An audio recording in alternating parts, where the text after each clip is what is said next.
रही है। तो बाबा देवाधिदेव महादेव कहते हैं ये 3 घड़ी 3 पल 3 नक्षत्र 3 समय 3 दिन में जो शूल मुझे समर्पित करता है उसके जीवन से मैं शूल हटा देता हूं। वो 3 दिन लिखे स्कंद पुराण में।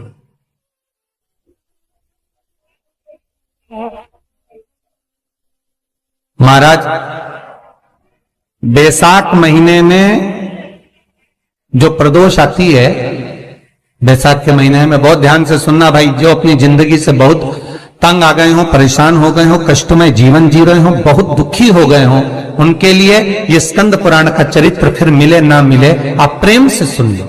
आओ, पहला बैसाख महीने की प्रदोष, चाहे वो शनिचरी प्रदोष हो, चाहे रविवार की हो, सोमवार की हो, मंगल की हो, बुधवार की हो, गुरुवार की हो, शुक्रवार की हो, शनिवार की हो, कोई भी वार की हो, पर बैसाख महीने की प्रदोष, प्रदोष काल में शाम का समय सूर्य डूब रहा हो, बस डूबा ही हो, और उस समय पर सूर्य के डूबन के तुरंत बाद बाबा को धतूरे के साथ में बेलपत्री ना चढ़ाते हुए बेलपत्री के वृक्ष के 7 कांटे बाबा के शिवलिंग पर समर्पित करे जाते हैं महाराज, अपनी जिंदगी में अड़चनों को हटाने के लिए। फिर आप जिस व्यापार में उतरे, जिस व्यवसाय में उतरे, जिस नौकरी में उतरे, आप दिल से करें, आपको तरक्की मिलेगी। आप हार नहीं सकते, नीचे नहीं आ सकते, उन्नति पर ही चढ़ेंगे। एक वैशाख मास की प्रदोष, दूसरा शिवरात्रि के दिन मध्याह्न का समय महाराज, जो बड़ी शिवरात्रि होती है माघ की, बड़ी शिवरात्रि के अंतर्गत मध्याह्न का समय, दोपहर के ठीक 12 बजे, चाहे फिर वो कोई भी दिन हो महाराज, शिवरात्रि जिस दिन पड़ रही हो,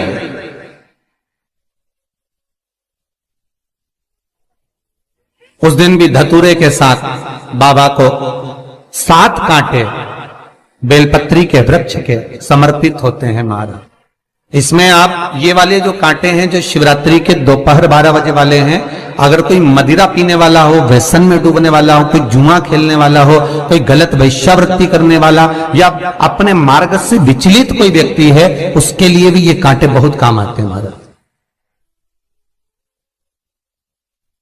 दूसरा, पार्वती तेरे द्वारा तेरे नयन अश्रु से जो प्रगटा हुआ बेल का वृक्ष है, द्वितीय शूल मैं वहां धारण करता, तृतीय शूल, तीसरा शूल जो वर्णन करा गया महाराज, भगवान श्रावण के महीने में जो भी दूसरा सोमवार पड़े, जो भी पड़े, श्रावण के महीने का जो दूसरा सोमवार होता है, उस दूसरे सोमवार में रात्रि के समय पर, अर्थात शास्त्र अब घड़ी और पल का स्मरण करेंगे तो रात्रि के बजेंगे 10 से 12 बजे मारे, 10 से 12 के बीच में धतूरे के साथ बाबा को शूल समर्पित होता है महाराज। ये भी हमारी बाधाओं को, हमारी तकलीफों को, व्यापार व्यवसाय के लिए, नौकरी सर्विस के लिए, बहुत सारे एग्जाम में आप बैठ लिए, गवर्नमेंट एग्जाम के लिए बैठ लिए, नहीं हो रहा, ये 3 बार मेरे शंकर को बेलपत्री के वृक्ष के शूल समर्पित होते हैं, उसका आनंद पाना और उससे अपने को सुख प्राप्त करना।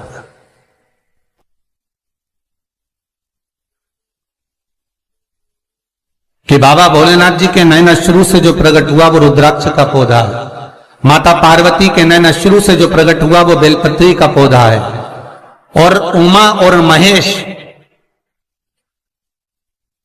जिस महेश के वंशज है महेश्वरी,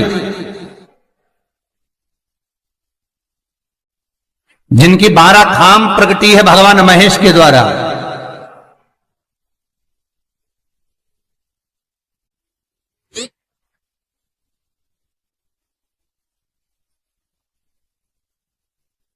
वो महेश और उमा उमा और महेश का जो चरित्र है कि उमा और महेश का जब प्रागट्य हुआ, उमा और महेश जब दोनों आनंद में विभोर होकर जब चलते हैं और दोनों के बैठने से तप मुद्रा से जो पौधा उत्पन्न होता है वो शमी का पौधा है।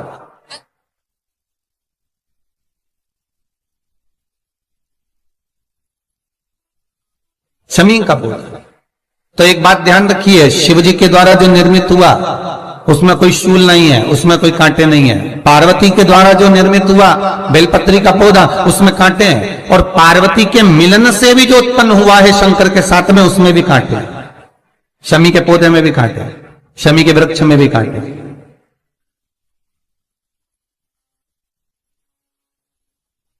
तो पार्वती जी स्कंद पुराण में एक प्रश्न कर रही हैं भोलेनाथ जी से कि प्रभु मुझे ये बताओ कि आपके द्वारा जो निर्मित हुआ उसमें शूलता नहीं है, पर मेरे द्वारा जो निर्मित हुआ उसमें शूल क्यों आया है, उसमें कांटा क्यों आया है? थोड़ा सा माताओं, मेरी जीजियों, आपको थोड़ा बुरा तो लगेगा इस प्रसंग को सुनकर, पर लग जाए, पर आज कथा निकली है तो सुन लो है कि शिवजी जिस रुद्राक्ष को उत्पन्न कर रहे हैं उसमें शूलता नहीं है,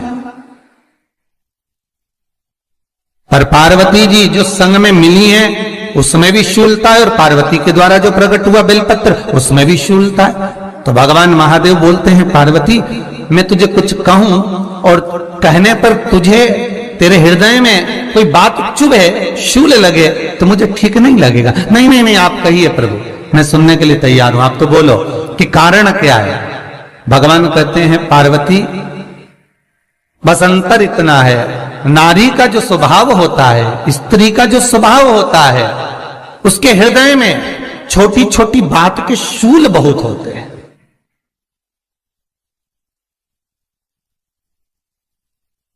जेठानी ने यह कह दिया, देवरानी ने यह कह दिया, तुम्हारी मम्मी ये बोल दी, तुम्हारे पापा ने यह कह दिया, तुम्हारी बहनों ने यह कह दिया, तुम्हारे भाई ने यह कह दिया, तुम्हारे रिश्तेदार ने यह बोल दिया। ये नारी के भीतर ये शूलता रहती है।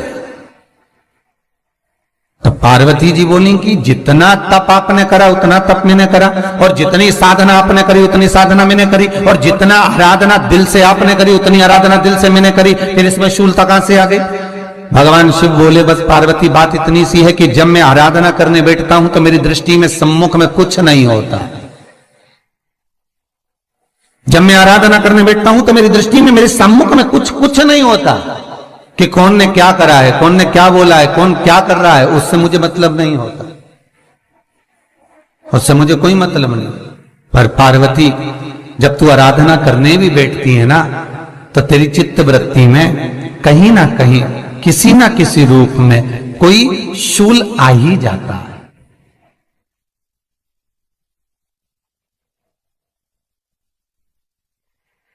कई माताओं की आदत देखी साहब, भगवान की सेवा करने बैठी है तो भी भीतर थोड़ा सा शूलता भरी हुई है। महाराज बताओ, इतने सारे भगवान इकट्ठे कर लिए, मैंने बोला था बहू से कि वहां रख लेती है, बताओ इतने सारे यहां पर लाकर रख दिए हैं, अब इसकी सेवा करना पड़ रही है, अब ये करना पड़ रहा है। प्रसाद लेने के लिए रसोई घर में गई, भगवान का भोग लगाने के लिए, तो उसमें भी शूलता आ गई। इतने घंटों से मैं सामान ढूंढ रही, फ्रिज में मिल ही नहीं रहा, मैंने रख के गई थी, भगवान जाने कहां चले गए। भगवानों को वस्त्र पहना रही है तो शूलता है। अलमारी का ड्रॉज खोला, इसमें मैंने सामान रखा था, ना जाने भगवान का श्रृंगार कहां चले गए, कौन ने हाथ लगाया, फिर शूलता आ गई। भोजन करने बैठे तो शूलता है, कोई कार्य के लिए जा रहे हो तो शूलता है। अर्थात कहीं ना कहीं नारी के जीवन में शूलता बनी हुई है। और पार्वती, जब तुम भजन करो, तप करो, साधना करो, भक्ति करो, उसमें शूलता नहीं होना चाहिए।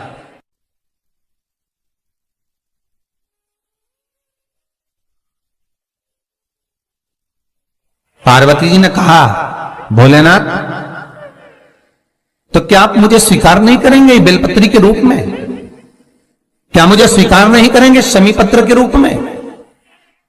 पद्म पुराण, स्कंद पुराण, लिंग पुराण, नर्मदा पुराण और शिव महापुराण, ये सारी पुराणे वर्णन करती है। पार्वती जी का खंड आनंद वर्षित कर रहा है, वर्णन कर रहा है। पार्वती खंड वर्णन कर रहा है, सती खंड वर्णन कर रहा है, उमा संहिता वर्णन कर रही है।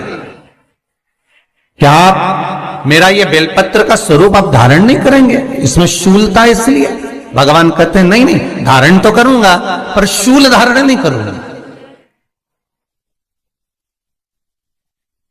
मैं शूल धारण नहीं करूंगा, मतलब बेलपत्री में है जो कांटे लगे रहते हैं बेलपत्री की, उस डाली के अंदर जो कांटे शूल रहते हैं भगवान शिव वो धारण नहीं करते। आप उस बेलपत्री को आप बड़े प्रेम से आनंद से पत्ते को निकाल लीजिए, तोड़ लीजिए, उतार लीजिए और फिर भगवान को वो प्रेम से समर्पित करो तो भगवान स्वीकार करना। पर भोलेनाथ